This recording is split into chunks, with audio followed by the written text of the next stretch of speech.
আসসালামু আলাইকুম এভরিওয়ান, আশা করি সবাই ভালো আছেন। আল্লাহর রহমতে আমিও ভালো আছি।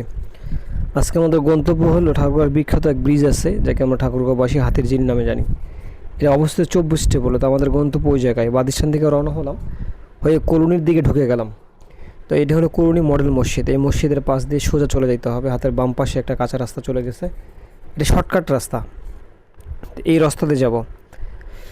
এই যে বাম পাশে রাস্তাতে ঢুকে গেলাম, এরপরে বরাবর সোজা যেয়ে যাইতে থাকবো সোজা, হাতের ডান পাশে, এরপর আবার বাম পাশে।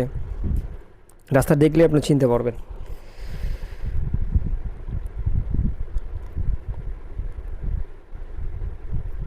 এই সামনে যে রাস্তাটা উঠে গেছে, এটা হলো আপনার পল্লী বিদ্যুৎ। এই রাস্তাটা শর্টকাটে আসলে পল্লী বিদ্যুৎ উঠবে, উঠেই সোজা বরাবর হাইওয়ে দিয়ে সোজা চলে যেতে হবে। এরপরে বাম পাশে একটা রাস্তা গেছে, এই যে বাম পাশে, এটাকে 24 এলাকা বলে। সামনে দেখবেন কত সুন্দর দৃষ্টিনন্দন একটা ব্রিজ, পাশে ইঞ্জিনিয়ারিং কলেজ উঠছে। তো আমাদের গন্তব্যে আসলাম। আসার পর থেকে ছেলে পেলে ফুটবল খেলতেছে, ওখানে একটু খেলাও দেখলাম। এইখানে কেউ যদি আসতে চান তো বাদিস্তান থেকে সোজা পল্লী বিদ্যুৎ পার হয়ে আসতে হবে, অটোতে করে আসতে পারবেন। 10 টাকা ভাড়া নেবে। যে কেউ বললেই হবে যে ওই ইঞ্জিনিয়ারিং কলেজের